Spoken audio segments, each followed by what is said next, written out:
was up to me, I'd fight them someone from off the street, get an easy win. But they're like, no, you need someone credible. So they went around.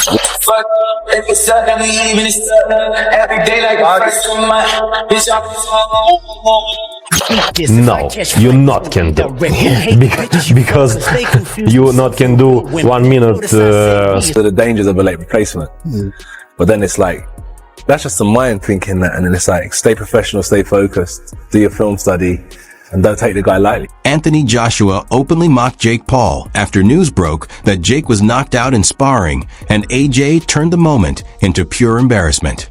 He spoke about Jake as if he is not a real boxer at all, but a mistake waiting to happen. Joshua reminded everyone that if Jake is getting put down in practice, then it is frightening to imagine what will happen when a real world-class punch lands. This moment completely exposed Jake in the eyes of many fans and fighters. I just don't expect anything from anyone. People are entitled to talk about sparring. People are entitled to not talk about sparring. I just want to make sure that I handle my own corner. And how I'm gonna handle my own corner is, go out to fight every night. That the dates are put in front of me and just do my... Joshua's focus at this moment is extremely sharp while Jake Paul runs around chasing sparring clips, and hype AJ stays locked into pure discipline. Every word he speaks shows controlled preparation and complete confidence. It is a clear reminder that real fighters do their work in silence and dominate without noise, and Jake is nowhere near that level. Want to go sparring for behind closed doors? Let all the fans see it. Do it in the ring. Get paid for it. I mean, it's be the biggest fight ever. Why do you want to do that? That's nonsense. It's stupid, ridiculous. Want to make the fight? That's the issue. Frank Warren's comments go straight to the heart of the issue as he questions how careless Jake Paul is being by putting himself in danger during sparring. To an experienced professional, Jake's decisions look reckless and almost foolish. In contrast, AJ trains with clear purpose and intent. This is not simple practice. It is a clear display of true professionalism. I'm not saying he can't fight. I'm not saying he's rubbish. I'm not saying he's useless. But we will see how good he is. And if I'm right in what I'm saying, he'll quit. Tom Lill explains it in a very direct way with no soft words. Jake Paul has not been proven at this level yet, and the sparring knockouts have already revealed serious weaknesses. If he cannot get through focused and disciplined training, then quitting is not just a chance, it becomes likely. Joshua's level clearly exposes the holes in Jake's preparation and mindset that no amount of hype or social media fame can hide. Everybody's got any sparring camp. I personally don't believe that you can actually, the sparring partners he's got right now, they're pushing him to be managed. Chisora speaks with complete honesty and says Jake's sparring partners are not truly testing him, and it shows in every messy exchange. That knockout was not a lucky moment. It exposed the serious gap between the hype and the truth. Jake's camp is failing to prepare him for top-level competition, which leaves him wide open against fighters like AJ, who perform at their best under real pressure. Of him, and I said, look, if you're to believe that he had the best training camp, his legs have gone, and if I've got it wrong. Johnny Nelson reveals what the sparring knockdowns had already suggested, which is that Jake's legs are gone. Even the best training camp could not hide how much he has declined. At Joshua's level, footwork and stamina are absolute requirements, and Jake's weakness in both areas makes him a serious risk to himself. The hype around him does not match the hard truth about how unprepared he really is for the ring. Whatever happened to be exciting? Does he have the power to knock out Joshua? Nah, he hasn't got the power to knock out Joshua. How does that fight end?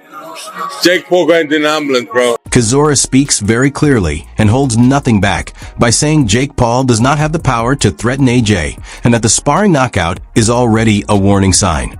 Any move Jake makes on offense will be answered with accuracy and heavy punishment. Direct, straight prediction is not hype, it is a cold reality check. Jake is completely outmatched, and the most likely result is a harsh and one-sided ending. It'll be the easiest fight of his career. If he wants to get 100 million and not even break sweat, you know, you take the fight. Is it going to enhance his stock as the world's #1 contender? Not at all, because nobody's going to take Jake Paul seriously. But on the other hand, should I don't even want to play devil's advocate. What if Joshua seriously hurts this guy, and puts this guy... Duke McKenzie points out how unreal it is for Jake Paul to step up to face AJ. The money on the table is massive, but the danger is just as real. Jake's sparring knockout already proves he is not prepared to take world-class damage. McKenzie clearly shows how uneven this matchup truly is. Even one clean punch from AJ could put Jake in serious danger and completely expose the difference between hype and harsh reality. I'm hearing things that he's been dropped in the ring in the gym and stuff like that, but that's okay too, because I took a couple spills, little slips in the ring and the gym. That's okay, but we're going to see. This is going to be... Shannon Briggs offers a balanced view that cuts through the noise around Jake Paul. He admits the reports of Jake being dropped in sparring, but explains it as part of a learning process, comparing it to his own early struggles in the ring. The main point is that even with these setbacks, Jake still has a chance to prove himself. At the same time, Briggs' tone carries quiet doubt, because his repeated words we will see suggest these sparring knockdowns are more than small mistakes. They serve as early warnings. And against a seasoned fighter like AJ, those mistakes could be amplified in a major way. He is looking like a beast in camp for this fight, because he would have put everything into this camp. But it doesn't mean that can always translate in a ring when you get to the back end of your career. He's had loads of injuries. He's definitely coming to the end. Eddie Hearn delivers a very blunt assessment. Jake Paul has slowed down, and his recent performances reveal limits that hype and social media cannot hide. The sparring knockouts are a clear sign, showing that Jake's stamina, timing, and defense are far below world class. Hearn also points out that even against less skilled sparring partners, Jake struggles.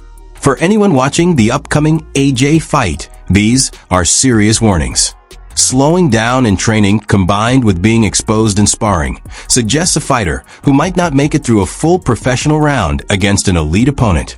Can't fight like fucking stiff. He's gonna be fighting like this, and he's gonna be shit. Bro, I come in and I was just, hand was low and lazy, and I was just waiting for you, boom. Tony Bellew is blunt and clear.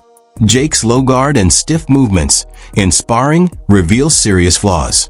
That kind of rigidity and poor positioning is deadly against a pro like AJ, where timing, reflexes, and accuracy are everything.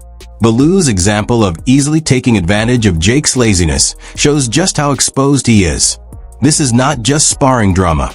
It is a clear demonstration of why Jake's hype could collapse under real pressure. Fans need to realize that fame or being on camera cannot make up for technical weaknesses against a skilled puncher like AJ. The gaps Bellew points out could quickly lead to severe consequences in the ring. But if I can beat Jake Paul, then excuse my French, what the fuck is Anthony Joshua going to do to Jake Paul? I think my dad said that AJ could beat him with his prick, and I completely will back that up. Even if AJ had a broken arm in there, it still wouldn't go. Tommy Fury delivers a harsh reality check for Jake Paul. His strong but pointed comments highlight the huge gap in skill, power, and experience between AJ and Jake, even with advantages removed. Tommy suggests AJ could end the fight almost instantly, showing just how unready Jake is for elite competition. This is not empty talk. It clearly shows the difference between hype and reality. His analysis backs up what other experts have said. Sparring knockouts, leg fatigue, low guard, and technical weaknesses all signal a fighter dangerously out of his depth. Against AJ, those mistakes will not be forgiven. They will be punished without mercy. The Joshua thing is crazy. Is that a real conversation? Jake's a fucking lunatic, and it's probably real. I saw Joshua knock out Francis Ngannou, and the guy was like out cold for 5 minutes. And this is a guy who had never been knocked down, let alone knocked out. If he steps in the ring with him, and actually a bell rings and there are punches thrown, every bit of Jake Paul is not a real boxer conversation is gone forever. Logan Paul speaks bluntly and delivers a sharp and chilling perspective.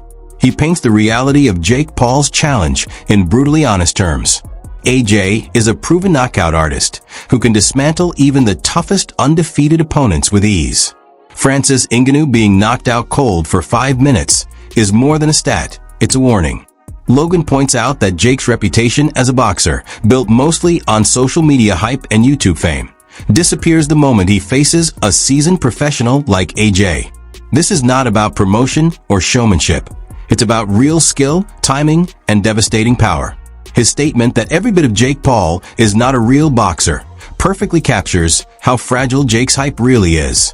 Logan's insight reminds fans and casual viewers alike that talent, preparation, and elite execution will always expose the illusion, leaving no room for theatrics against a world-class champion like Joshua. Now, so I told Anthony, I already messaged Anthony as I listen.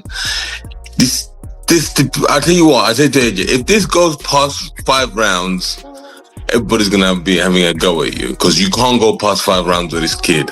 It has to go past 1 round or 2 rounds. Past beyond 4 or 5 rounds, you know, people are gonna be doubting you as a fighter himself. So he has to smoke him out like what he did Francis Ngannou in Saudi Arabia in 1 round. Derek Chisora delivers a brutal analysis of what a Joshua versus Jake Paul fight would look like. He highlights the huge gap in class, experience, and power, making it clear that Jake cannot last more than a few rounds against AJ. Chisora points to Joshua's 1-round knockouts of Francis Ngannou, showing just how fast and precise he dismantles even elite athletes. The message is obvious. Jake entering the ring is not an experiment. It's a one-sided exhibition waiting to happen.